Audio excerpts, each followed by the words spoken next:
Hi, my name's Kevin. I'm here with Dr. McNally and we're at American Health and Wellness Center. And today we're going to go over some frequently asked questions. So first, Dr. McNally, what does a typical chiropractic visit look like? Well, that depends on the patient and the patient's needs at the time.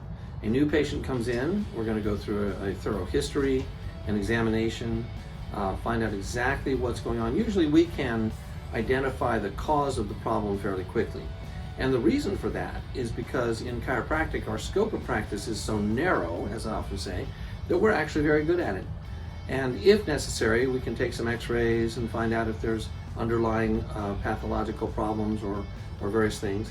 But after that, we have a very good idea of what's actually causing any particular problem that a patient brings to us, and we can start treatment right away.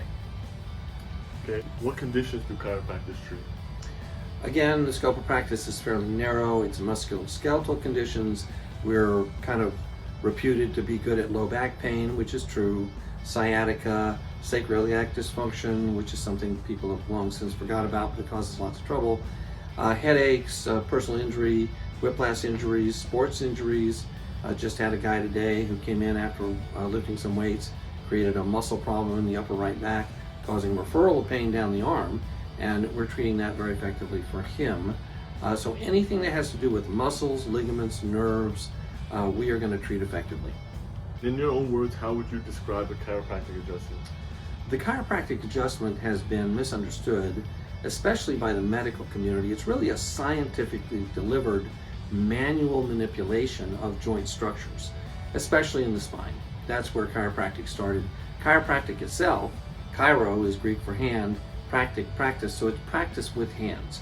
So we're actually hands-on with the patient doing a chiropractic manipulation, or commonly termed an adjustment, of the joint structures in the spine to normalize function.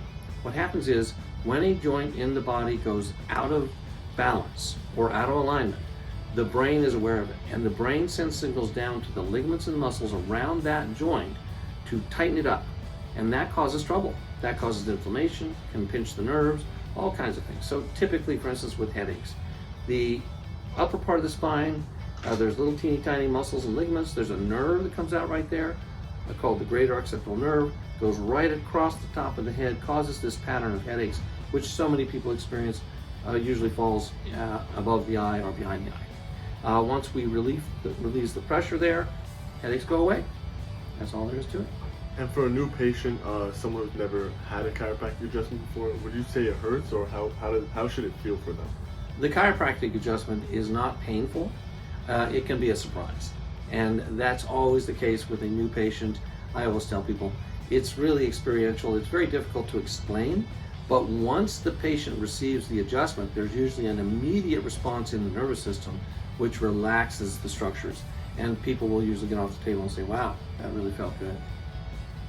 And last question, how often should a patient come in? That's completely relative to individual patients. If there's for instance, a serious injury in a car accident, that can take weeks to completely correct. If it's a simple injury at the gym, days.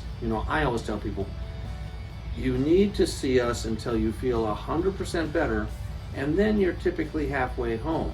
Meaning that if you don't want it to come back, if you want the problem to be completely resolved, then it does take a little longer than just symptomatic relief. The symptoms are the last thing to come on and the first thing to go away when there are problems in the body.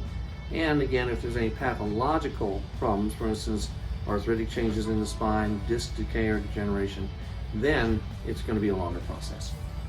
That's everything I have today. Thank you for answering these questions for me. Pleasure.